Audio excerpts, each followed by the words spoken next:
All right, you might know Cecelia Ahern best for her debut novel turned blockbuster movie, P.S. I Love You. Ahern has been delighting readers for decades with her words, and she's back with a brand new book.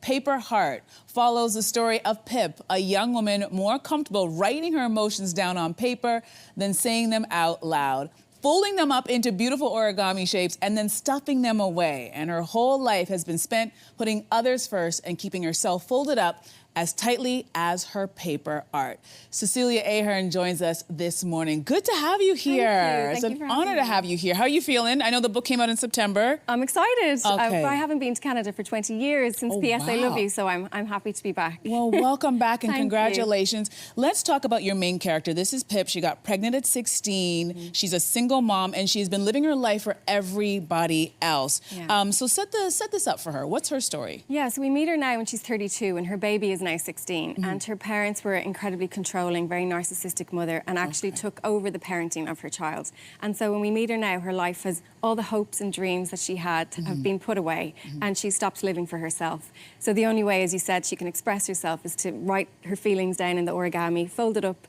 and put it away. But this novel is about her unfolding. It's about her starting to flourish and actually find her voice and use it. So I think there's a lot of readers can identify with that. I mean, I think we all at some stage have all of these dreams and then life happens. Yes. And they get put away. So now it's about take the dreams out of the drawer and live them. And I love the idea of unfolding those dreams so she can hear. Okay, that's interesting. So this book is fiction, but there's a lot of elements in this, particularly around radio telescopes, which plays a major role in this book. So why telescopes? So I was really inspired by the phrase signal from a distant star. That is what sparked off the entire novel. And I love the idea. They're tasked with finding signals from distant stars. And I thought, well, so many people are always looking for signs. You know, we're waiting for signs. Often we don't make things happen ourselves. So that sparked off the whole idea of this character who has so much life she wants to live and she's not doing it. Until she does. All right, so from radio telescopes to forklifts. All right.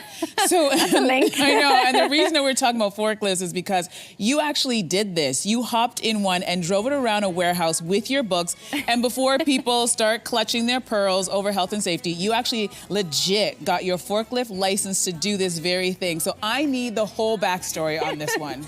I think the main takeaway is you don't tell me no. Okay. I love warehouses and I love playing in vehicles, but health and safety, they were saying no, no, no, no, they wouldn't let me. And one guy told me that if you come back with your license, we'll let you. And he was being sarcastic, but I went and I got my license and I came back with it. So I love the warehouse visits to sign the stock and see your book in that amount is incredible. So now I can lift the pallets, I can deliver the pallets to your doorstep. Ladies and gentlemen, not just a talented author, also a forklift operator. That's very impressive. I love that when someone tells you no, you're like, okay, wait and see, I'm gonna actually do this. I think it's just, it's not that I don't like being told no, but I like to solve the problem. Yes, There's another way, it doesn't have to be no. Yeah, and I like that you're actually doing the work so that you can really speak about something when you actually have tried it and done it. True, this is true, yeah. And it's nice to have something to fall back on. Yeah.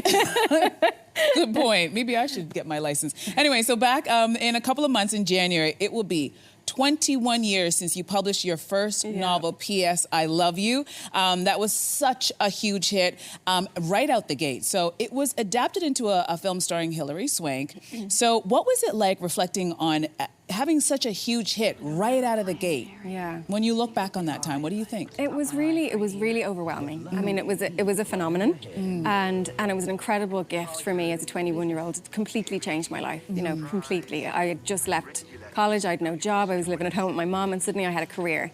And so that book has opened so many doors for me, and I continue to have the career that I have now thanks to it. But I think it's something that, like, it was beyond my wildest dreams.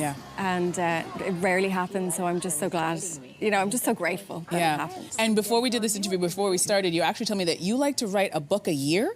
Yes, yeah, that's, I'm contracted to, so I like it and also have to. Okay, it's in the contract. I was like, really? That's a lot of work. Actually, do you have like a process when you're about to write a book? Like certain things you need to do? Do you like to be away from home? Do you like to be at home? I still write longhand, so that's, I light a candle, same scent, because I believe it triggers the memory, the mind, the creative mind.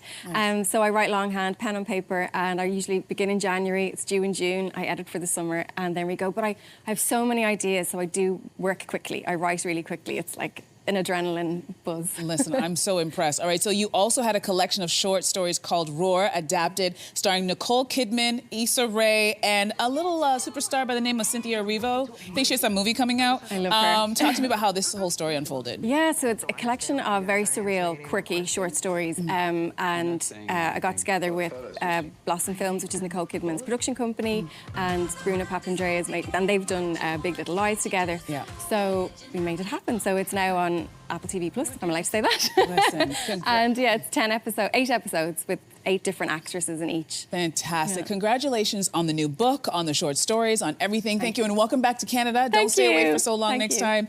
Everybody, a reminder, Cecelia's new book is called Paper Heart, and it's available in bookstores right now. We'll be right back.